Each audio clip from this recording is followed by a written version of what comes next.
now going to make everyone uncomfortable by using some real physics on the blackboard, or it's really engineering physics. So if we're interested in doing efficiency and learning how to make society use less energy but have the same quality of life and solving this energy problem, I kind of feel that there's two equations that everyone should know. This should be literacy. This should be taught along with reading, writing, and arithmetic.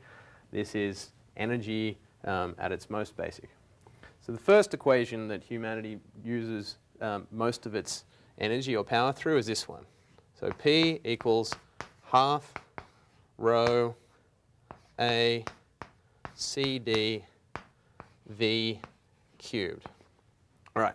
This is the fluid drag equation. So what it really tells you is the amount of power to move something like me through a fluid like air is, well, it's roughly equal to half times rho. What is rho? That's the density of the fluid. So you can't really change the density of water nor the density of air. They're the fluids we go through the most often. So barring traveling in a vacuum, pretty hard to do. This one we don't get to play with. A, this is the area of the object. So if it was a car, and I'm going to draw you a Homer Simpson-esque car,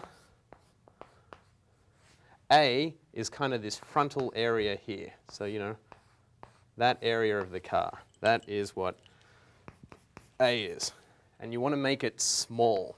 The smaller you make that frontal area of that car, the less power it will use to be driven along. Then there's CD. CD is called the drag coefficient. This is basically, it's sort of like, you know, how close to being shaped like a fish is your car. It's how aerodynamic it is. This really tells you that everything you'd ever design kind of should be fish-shaped. So it'll use a lot less power as it moves through the air. And this last one is really important. This is V. This is velocity. Why is it so important? Because it's cubed. So that means if you double this number, it has an 8 times effect on the total amount of power used. So you've got to make things slow. So what does this tell you? If we really want to make fuel-efficient cars that don't use a lot of power to take you somewhere, they kind of got to be small, they kind of got to be fish-shaped, and they got to go slower. This is why we reduced the speed limit in the country to 55 once before. It's probably why we should look at reducing the speed limit again, certainly within cities. And it sort of tells you that, you know, an SUV is never going to be small, it's never going to be fish-shaped. They're out. So, you know, this is the basics, and this should tell us what we do when we're, you know, figuring out what cars Detroit should build. All right, so let's have a look at another equation that's important for humanity. That's this one. P equals, again, power, equals minus K A delta T over delta X. So this looks like one of those really difficult college equations, but I'll make it as simple as I can. So this governs how much energy it takes to heat your house, to heat your car, to cool your refrigerator. What it tells you is it's the heat equation. Power is, again, proportional to K. This is the heat coefficient. This is the properties of the material, so how thick and what type of foam do you have around your refrigerator, how many double panes there are in your windows.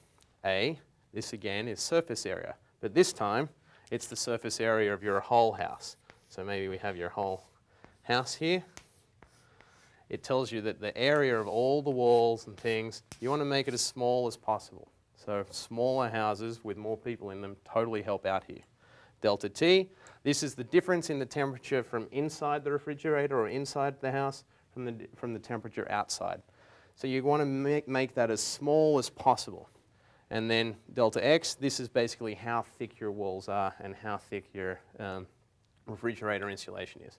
So if we adhere to these two equations when we design all of the new products we want, the green products, the sustainable products, we can do a really good job and probably take a huge slice out of the amount of power we need to make for humanity. And what does it really say?